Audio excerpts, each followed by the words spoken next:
بسم اللہ الرحمن الرحیم۔ السلام علیکم ورحمۃ اللہ وبرکاتہ۔ سامعین، حرب فجار جنگ کے کچھ عرصہ بعد سال عام الفیل کے یمن کے قبیلہ زبید کا ایک شخص کچھ مال تجارت لے کر مکہ آیا۔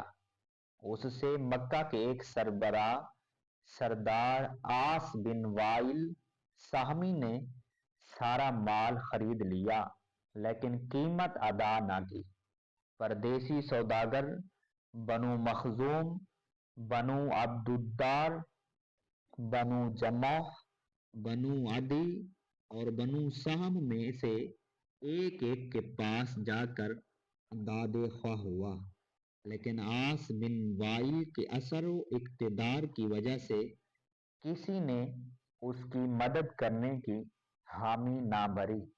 بیچارہ ہر طرف سے مایوس ہو کر جبل ابو قبیس پر چڑھ گیا اور آل فہر کو مخاطب کر کے بآواز بلند اپنی مظلومی اور بے کسی کا رونا رویا۔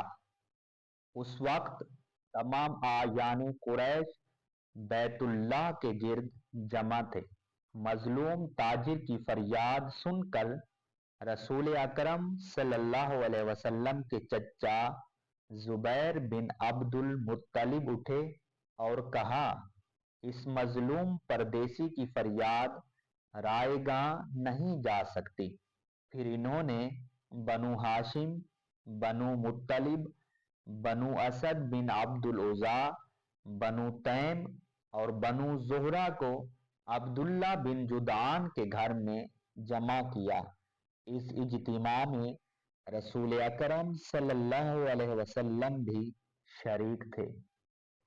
اس وقت آپ صلی اللہ علیہ وسلم کی عمر مبارک 20 سال کی تھی۔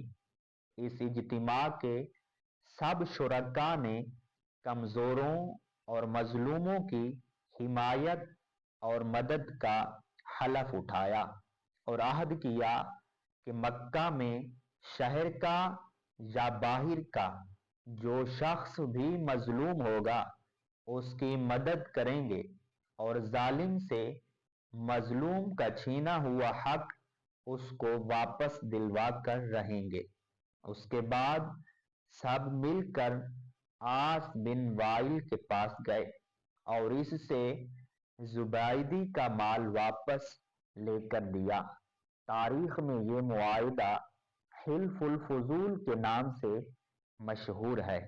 رسول اکرم صلی اللہ علیہ وسلم کے نزدیک یہ ایک بہت عمدہ معاہدہ تھا۔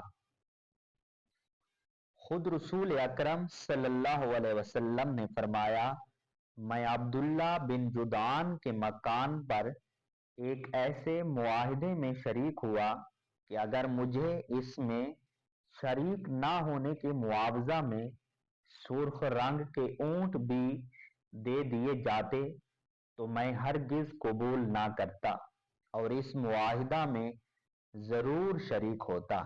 اگر آج اسلام میں بھی مجھے اس قسم کے معاہدے میں شریک ہونے کی دعوت دی جائے تو میں اس پر لبیک کہوں گا۔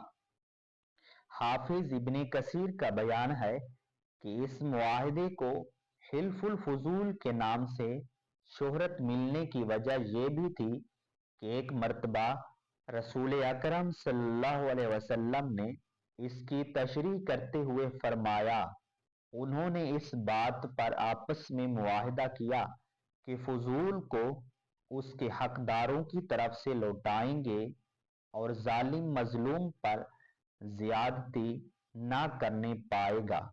فضول کو اس کے حقداروں کی طرف لوٹانے کا مطلب بعض ارباب سیر نے یہ بیان کیا کہ جو فضل کسی ظالم نے زبردستی حقدار سے چھینا ہو اسے واپس دلایا جائے اور ظالم کو اس کے ظلم پر قائم نہ رہنے دیا جائے۔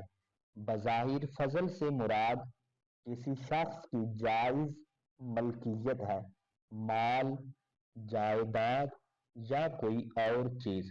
یہ معاہدہ یہ قیدہ سال عام الفیل میں ہوا۔